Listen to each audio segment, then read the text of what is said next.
मंदी का माहौल है। हर तरफ जैसे त्राही त्राही मची है। खाने पीने का सामान महंगा हो रहा है, बाजार गिर रहे हैं और रुपया कमजोर होता जा रहा है। लेकिन ऐसे में भी ब्रांड्स नए विज्ञापन उतार रहे हैं, नई तरह से अपने प्रोडक्ट्स को मार्केट करने की योजनाएं बना रहे हैं। कौन कितना कामयाब हो रहा है ये हम आपको दिखाते हैं ब्रांड बाजार में। मैं हूं इशलीन कौर, देखते हैं क्या है खास आज हमारे शो में। सोशल मीडिया एजेंसीज में मर्जर और एक्विजिशंस का दौर। पेप्सोडेंट जर्मीचेक टूथपेस्ट का विज्ञापन रोकने का कोलगेट का पिटीशन खारिज। नाइकी ने मनाई जस्ट डू इट कैंपेन की 25वीं वर्षगांठ। कंज्यूमर्स को दिया खास मौका ब्रांड से जुड़ने का। इसके अलावा मार्केटिंग एनआई में Myntra.com के सीईओ और फाउंडर से खास बातचीत। सोशल मीडिया आज हर मार्केटिंग स्ट्रैटेजी का अहम हिस्सा बन गया है। कोई भी मार्केटर इस प्लेटफॉर्म को इग्नोर नहीं कर सकता, लेकिन नया मीडियम होने की वजह से कई लोग इसका सही और इफेक्टिव इस्तेमाल नहीं कर पाते। ऐसे में काम आती है एक सोशल मीडिया एजेंसी जो किसी भी क्लाइंट को अपनी सोशल मीडिया स्ट्रैटेजी बनाने में मदद करती है। पिछले कुछ साल में कई सारी ऐसी छोटी बड़ी एजेंसीज खुल गई थी और अब इस इंडस्ट्री में कंसोलिडेशन देखने को मिल रहा है। छोटी सोशल मीडिया एजेंसीज को कई बड़ी कंपनीज एक्वायर कर रही हैं। ऐसा क्यों हो रहा है और इंडस्ट्री को इससे क्या फायदा होगा, ये बता रही हैं शिवानी घरत। पिछले कुछ सालों में कई छोटी और बड़ी सोशल मीडिया एजेंसीज ने जन्म लिया और अब इन छोटे छोटे बच्चों को कई बड़ी कंपनीज और एजेंसी नेटवर्क्स एक्वायर कर रहे हैं और ये काफी तेजी से हो रहा है।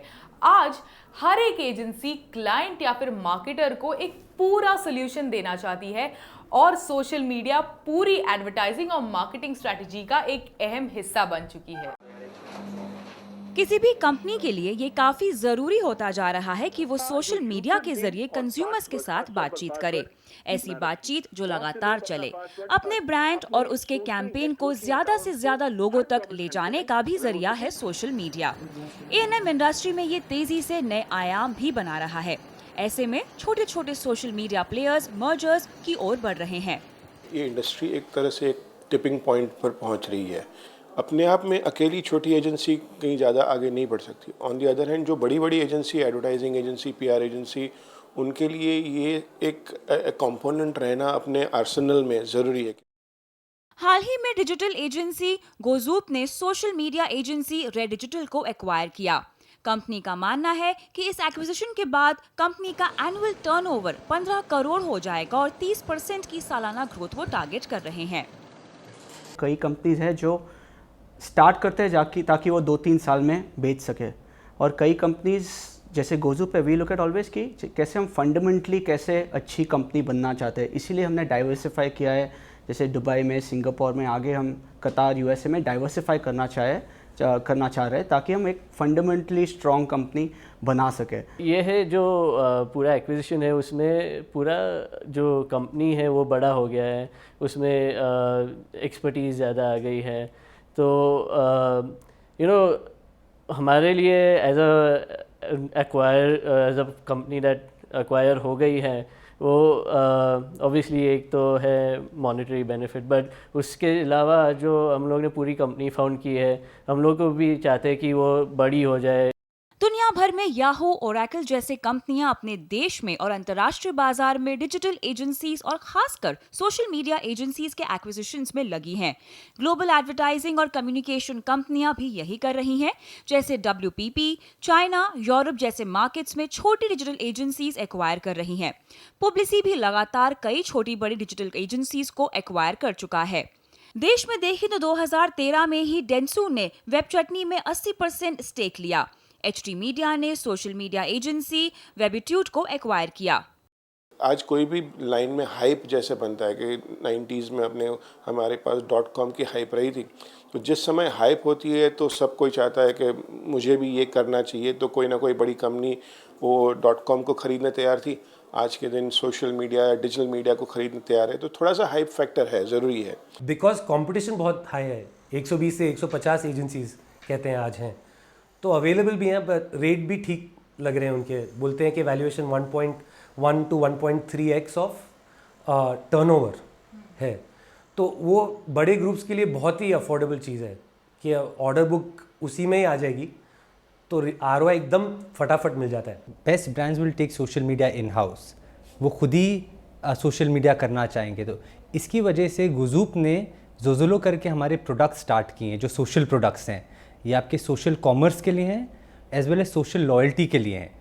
इन प्रोडक्ट्स की वजह से जो एक in house social media manage हो रहा है उसको भी बहुत ही ज़्यादा लाभ होता है। जानकारों का मानना है कि बायआउट्स की एक वजह ये भी है कि सोशल मीडिया स्टार्टअप्स कई साल तक प्रॉफिट्स नहीं बना पाते। और मेरे जैसी एजेंसीज़ के लिए एक्विजिशन सबसे अच्छा मॉडल है, क्योंकि मेरे को वर्किंग कैपिटल से ज़्यादा बिजनेस ग्रोथ स्केल अप करने के लिए किसी बड़े नेटवर्क या बड़े एंटिटी की ज़रूरत पड़ेगी, क्योंकि मैं अपने बलबूते पे अपने कनेक्शन से अपनी बिजनेस डेवलपमेंट से सिर्फ इतना ही कर पाऊँगा। और बड़े ब्रांड्स को बड़ी एजेंसीज चाहिए, तो वो छोटी एजेंसीज के साथ काम करने में झिझकते हैं नेचुरली। अगर मुझे बढ़ना है तो यही करना है। इन मर्जर्स और एक्विजिशंस के बावजूद मार्केट में कई सोशल मीडिया और डिजिटल एजेंसीज लॉन्च हो रही हैं। ऐसे में इन्हें ये ध्यान रखना होगा कि ये अपने क्लाइंट्स को क्या अलग और कमाल का ऑफर कर सकते हैं। एक ब्रांड को भी सोशल मीडिया के इस्तेमाल के नए नए तरीके खोजने होंगे। सिर्फ एक पेज बनाने से या फिर ब्रांड के बारे में बात करने से बात नहीं बनेगी। बढ़ते कंपटीशन में एक ब्रांड को सोशल मीडिया को एक बड़े कैंपेन में बुनना होगा, तभी कामयाबी हासिल होगी। शिवानी घरत, मुंबई। दिल्ली हाई कोर्ट ने पेप्सोडेंट जर्मीचेक टूथपेस्ट विज्ञापन के खिलाफ कोलगेट की पिटीशन खारिज कर दी है। यानी HUL के पेप्सोडेंट का विज्ञापन टीवी पर दिखता रहेगा। इसमें पेप्सोडेंट सीधे सीधे कोलगेट का नाम लेकर और इसे दिखाकर खुद को बेहतर बता रहा है। HUL ने पेप्सोडेंट जर्मीचेक का विज्ञापन खास स्ट्रैटेजी के तहत 9 अगस्त को ईद की छुट्टी के समय टीवी पर उतारा, ताकि कोलगेट छुट्टी के बाद ही इसके खिलाफ कदम उठा सके। इस दौरान इसे खूब जोर शोर से चलाया गया। कोलगेट ने इस पर रोक लगाने के लिए advertising standard council of India में शिकायत की और साथ ही कोर्ट में भी HUL के खिलाफ पिटीशन दायर किया। हालांकि ASCI के नियमों के तहत इस तरह का विज्ञापन बनाना गलत है, लेकिन क्योंकि ये मुद्दा कोर्ट में चला गया तो ASCI इसके विरुद्ध कुछ नहीं कर सका। कोर्ट का कहना है कि इस तरह के विज्ञापन से कंज्यूमर को एक इन्फॉर्म्ड चॉइस का मौका मिलता है और HUL के पास जर्मीचेक को बेहतर साबित करने के साइंटिफिक प्रमाण हैं। वैसे HUL ने इस तरह से किसी ब्रांड से सीधी टक्कर पहली बार नहीं ली है। कुछ समय पहले भी ब्रांड ने इसी तरह साफ टाइड का नाम लेते हुए अपने ब्रांड रिन के विज्ञापन निकाले थे। और क्या चाहिए हम। कोलगेट और पेप्सोडेंट की इस लड़ाई में भले ही कोर्ट ने कोलगेट की अर्जी खारिज कर दी हो, लेकिन इससे कोलगेट के इरादे पस्त नहीं हुए हैं और ये पता चलता है इस विज्ञापन से। इस विज्ञापन के जरिए कोलगेट अपने दर्शकों को ये बताने की कोशिश कर रहा है that they still are the best. Brand बाजार में अभी वक्त है एक छोटे से ब्रेक का और आगे देखेंगे Myntra.com के CEO से एक खास मुलाकात मार्केटिंग एंड आई में। जानेंगे क्या है ब्रांड की मार्केटिंग स्ट्रैटेजी। वेलकम बैक, आप देख रहे हैं ब्रांड बाजार। पिछले हफ्ते Myntra.com ने एक नया आयाम छुआ। ब्रांड ने दिल्ली और बैंगलोर में 1 से 2 घंटे में प्रोडक्ट्स की डिलीवरी की, यानी कुछ खरीदारों की ऑनलाइन शॉपिंग उनके घर 1 घंटे में पहुंच गई। ब्रांड का यही जोश है जो उसे दूसरों से अलग बनाता है। तो क्या रही Myntra.com की स्ट्रैटेजी ऑनलाइन इंडस्ट्री में अपनी पकड़ बनाने के लिए और क्या है उनके फ्यूचर प्लान्स, ये बताने के लिए हमारे साथ है Myntra.com के CEO और फाउंडर मुकेश बांसल। मिस्टर बांसल, स्वागत है आपका ब्रांड बाजार में। हमें सबसे पहले ये बताइए कि Myntra.com का कारोबार और उसकी छवि दोनों ही काफ़ी बढ़िया बन गई हैं, लेकिन आपकी क्या स्ट्रैटेजी रही ऑनलाइन शॉपिंग इंडस्ट्री में इस सफलता के पीछे? हम लोगों ने 2010 में जब रियलाइज़ किया कि पर्सनलाइजेशन का मार्केट रिलेटिवली काफ़ी स्मॉल था और bye focusing on fashion lifestyle हम लोग काफ़ी बड़ा बिजनेस स्टैब्लिश कर सकते थे। तो with that realisation business model change करना शुरू किया and some of the key learnings are quality of people was very important. It's very important to take care of customers always because that builds your brand in the long term. It's also very important to build a profitable and healthy business model. So we spend a lot of focus on that.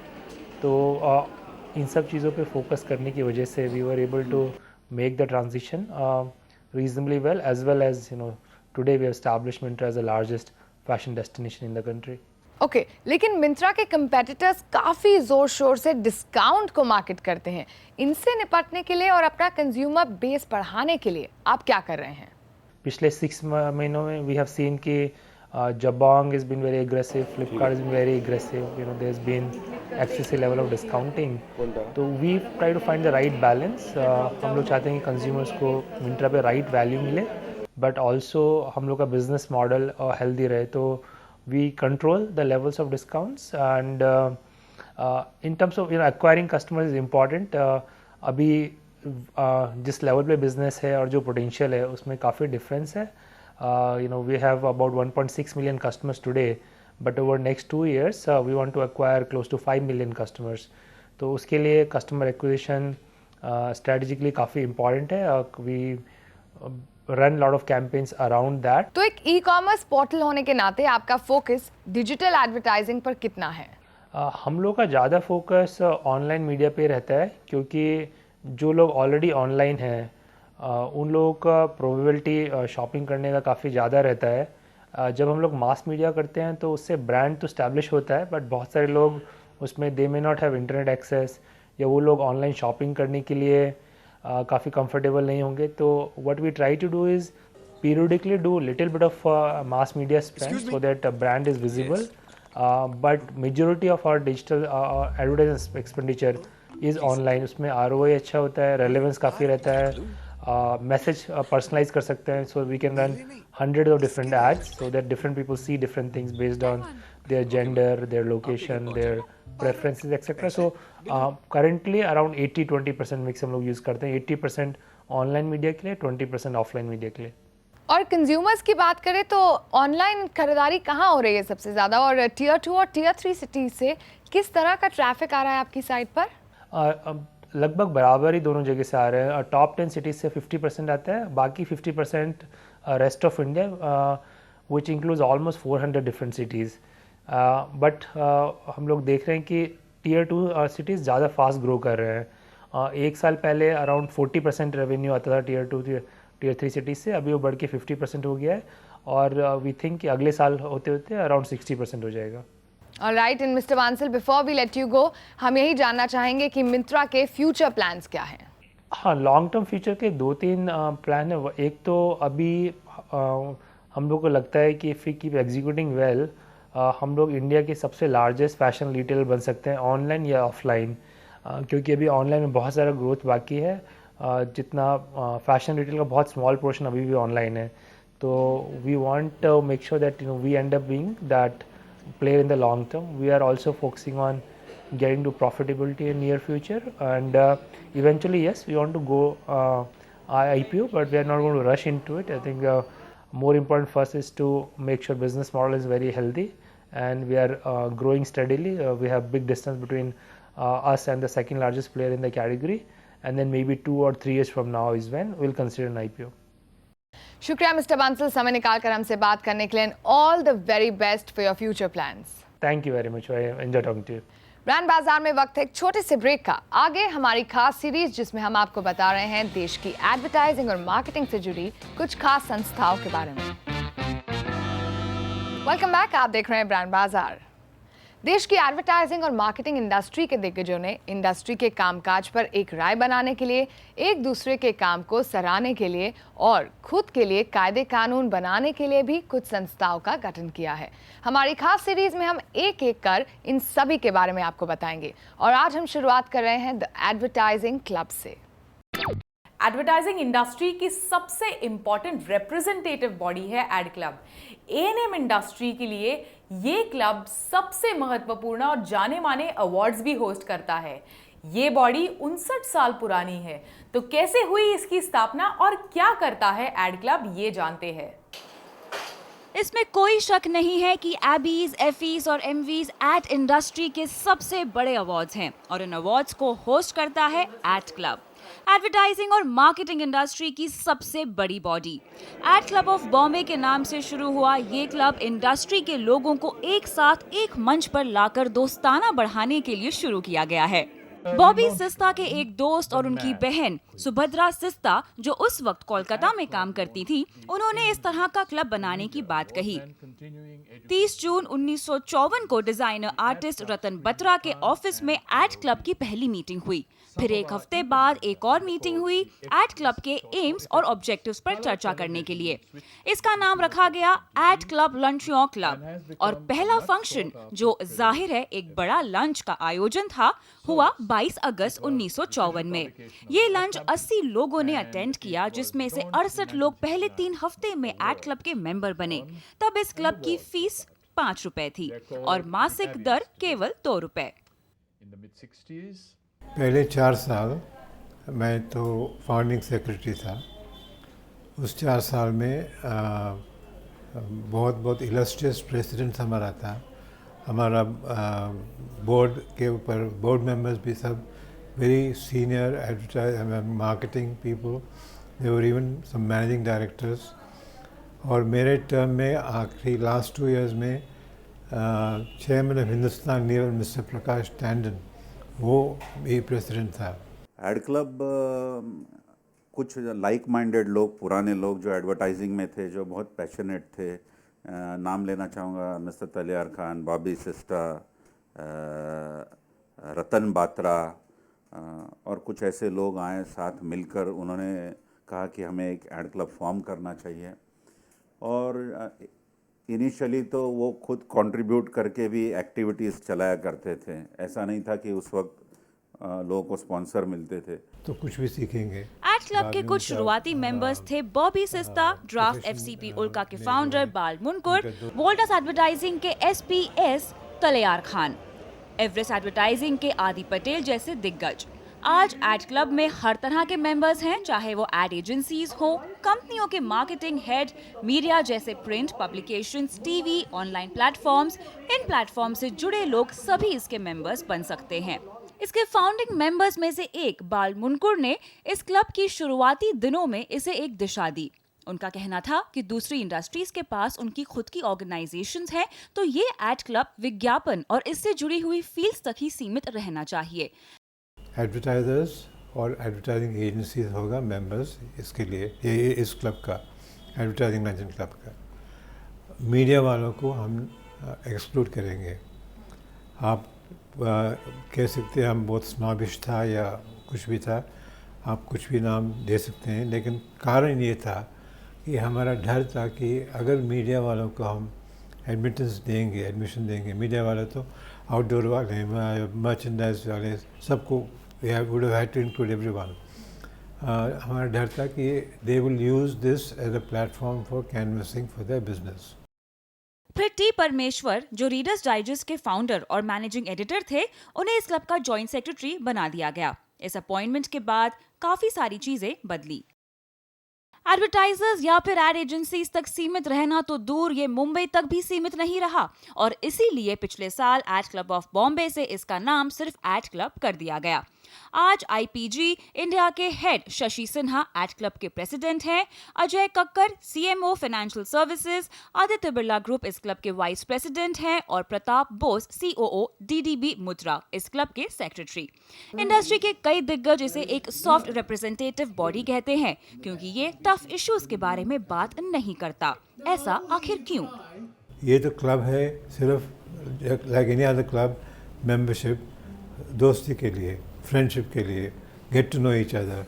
तो हम उस mode में awards के बारे में या professional courses के बारे में हम सोचा नहीं था। लोग समझते कि एड क्लब अवार्ड्स करता है, सिर्फ ऐसी बात नहीं है। एड क्लब बहुत अच्छी चीज़ें करता है। एड क्लब ने इवनिंग मीटिंग्स में दुनिया के बेहतरीन स्पीकर्स को इंडिया में ला करके लोगों के सामने रखा है। एड क्लब ने एजुकेशनल वर्कशॉप्स किए हैं। एड क्लब की अहमियत सिर्फ उसके अवार्ड्स ही नहीं है। इंडस्ट्री में आपसी मेल जोल बढ़ाने के लिए शुरू हुआ ये क्लब एक मैगजीन भी निकालता है, सोलस। इस मैगजीन के पहले एडिटर सिल्वेस्टर डकुना थे। इसके अलावा इनकी वेबसाइट पर आपको एड क्लब का मेंबर बनने का तरीका और एडवर्टाइजिंग के लेटेस्ट ट्रेंड पर बढ़िया लेख भी मिलेंगे। हफ्ते भर में कई छोटी बड़ी खबरें देश विदेश की एडवर्टाइजिंग और मार्केटिंग की दुनिया में छाई रहीं। एक नजर कुछ ऐसी ही खबरों पर न्यूज इन ब्रीफ में। नाइकी अपने जस्ट डू इट कैंपेन की 25वीं वर्षगांठ मना रहा है और इस मौके पर ब्रांड ने खास आयोजन किया है। नाइकी ने अपना नया कैंपेन पॉसिबिलिटीज लॉन्च किया है, जिसमें वो लोगों को अपनी पूरी क्षमता पहचानने पर कुछ कर दिखाने की प्रेरणा दे रहा है। कई सारे स्पोर्ट्स स्टार्स के साथ मिलकर नाइकी डिजिटल और सोशल मीडिया एक्टिवेशंस के जरिए @JustDoIt पर लोगों को नाइकी प्लस चैलेंज लेने को कह रहा है। ट्विटर चाहता है कि उसके रीडर्स 140 कैरेक्टर्स की लिमिट से आगे जा पाएं, इसीलिए उसने अपनी सर्विसेज में न्यूज डिस्कवरी लॉन्च कर दी है। रिलेटेड हेडलाइंस नाम की इस नई सर्विस के जरिए अब ट्वीट जिस खबर की बात कर रहा होगा, उससे जुड़ी सभी खबरें परमालिंक पेज पर दिखाई देंगी। जैसे NBA के जेजॉन कॉलिंस का ट्वीट था कमिंग आउट, जिसे रीडर न्यूज आउटलेट्स जैसे ESPN, MSNBC और कुछ स्पोर्ट्स ब्लॉग पर जा सकते हैं, जहां इस ट्वीट से जुड़ी पूरी खबर है। इससे फायदा ये होगा कि आज के ब्रेकिंग न्यूज माहौल में जहां ट्विटर पर भी खबरें ब्रेक हो रही है, वहां आप इसके जरिए किसी चैनल या साइट पर पहुंच सकते हैं पूरी खबर के लिए। खौफ के साए में डूबा एक देश जहां वाईकॉम 18 के चैनल कलर्स पर अक्टूबर में लॉन्च होने वाले नए शो 24 का ट्रेलर लॉन्च काफी जोर शोर से किया गया। इस शो में लीड भूमिका निभा रहे हैं अनिल कपूर, जो ATU चीफ जय सिंह राठौर के रोल में दिखाई देंगे। इनके अलावा कई नामी कलाकार जैसे शबाना आजमी, अनुपम खेर, टिस्का चोपड़ा, अनीता राज, अजिंक्य देव दिखाई देंगे। इसको डायरेक्ट कर रहे हैं दिल्ली बेली के डायरेक्टर और जाने माने एड फिल्म मेकर अभिनय देव। मैंने हमेशा कोशिश की है, जो दौर चलता रहता है उससे मैंने हटके चीज़ें की हैं, और अगर वो अच्छी चीज़ है तो वो कामयाब होती है। और सब ने, मैंने ही नहीं, मेरे ख्याल से जितने भी दूसरे कलाकार और फिल्म मेकर उन्होंने भी यही किया है। और सास बहू अगर अच्छी होगी तो वो भी चलेगा, और ये अगर थ्रिलर है और एक हाइब्रिड है थ्रिलर और फैमिली ड्रामा का, तो अगर ये अच्छा है तो ये लोग इसे भी पसंद करेंगे। तो मेरे ख्याल से मिलजुल के सब चीज़ें अगर अच्छी हैं तो चलेंगी। आपको हमारा आज का शो कैसा लगा? आप हमें लिख सकते हैं brandbazaar@network18online.com पर। हमें ट्विटर पर भी फॉलो कर सकते हैं @आवाज़ BB पर। फिर मिलेंगे अगले हफ्ते इसी दिन इसी समय सिर्फ CNBC आवाज़ पर।